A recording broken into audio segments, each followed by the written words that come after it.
জন্য একটা পরীক্ষা। আল্লাহ সুবহানাহু ওয়া তাআলা দেখতে চায় আমার বান্দা কি মানুষকে দেখানোর জন্য কুরবানি করে নাকি আমার সন্তুষ্টির জন্য কুরবানি করে। আল্লাহ তাআলা এইটা দেখার জন্য আমাদেরকে এই পরীক্ষা, কুরবানি নামক একটা পরীক্ষা দান করেছেন। রব্বুল আলামিন সূরাতুল হজের 37 নম্বর আয়াতে বলেন, লা ইয়ানালুল্লাহা লুহুমুহা ওয়ালা দিমাউহা ওয়ালাকিন ইয়ানালুহু তাকওয়া মিনকুম। তোমাদের কুরবানি পশু রক্ত বা মাংস কোনটাই আল্লাহ তাআলার কাছে পৌঁছায় না, বরং তার কাছে যে জিনিসটা পৌঁছায় সেটা হলো তোমাদের ভিতরের অবস্থা, তোমাদের তাকওয়া। কতটুকু ভিতর থেকে, কতটুকু আন্তরিকতা দিয়ে, মনের ভিতরের ভালোবাসা নিয়ে আল্লাহর জন্য এই কুরবানি পেশ করতে পারো, আল্লাহ সুবহানাহু ওয়া তাআলা সেই জিনিসটাই তোমাদের কাছ থেকে নিতে চান।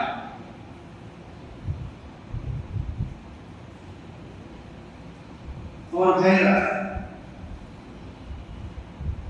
বিশ্বনবী সাল্লাল্লাহু আলাইহি ওয়াসাল্লাম বলেন, মা আমিলা ইবনে আদম মিন আমালি ইয়াউম নাহার আহাব্বু ইলাল্লাহ মিন মিহরাতিদ দাম।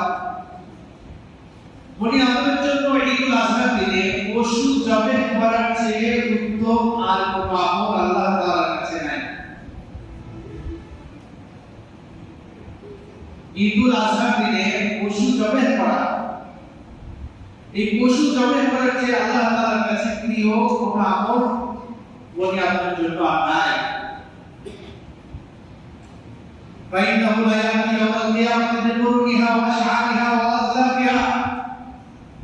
কেননা তোমরা যে পশুগুলি কুরবানি করো, এই পশুর রূপ, শিং, লোম সব কিছু আল্লাহ সুবহানাহু ওয়া তাআলা দরবারে উপস্থিত হবে এবং প্রত্যেকটা অঙ্গ প্রত্যঙ্গ তোমাদের জন্য সাক্ষী হিসেবে কিয়ামতের দিন দাঁড়িয়ে যাবে। বলেন সুবহানাল্লাহ।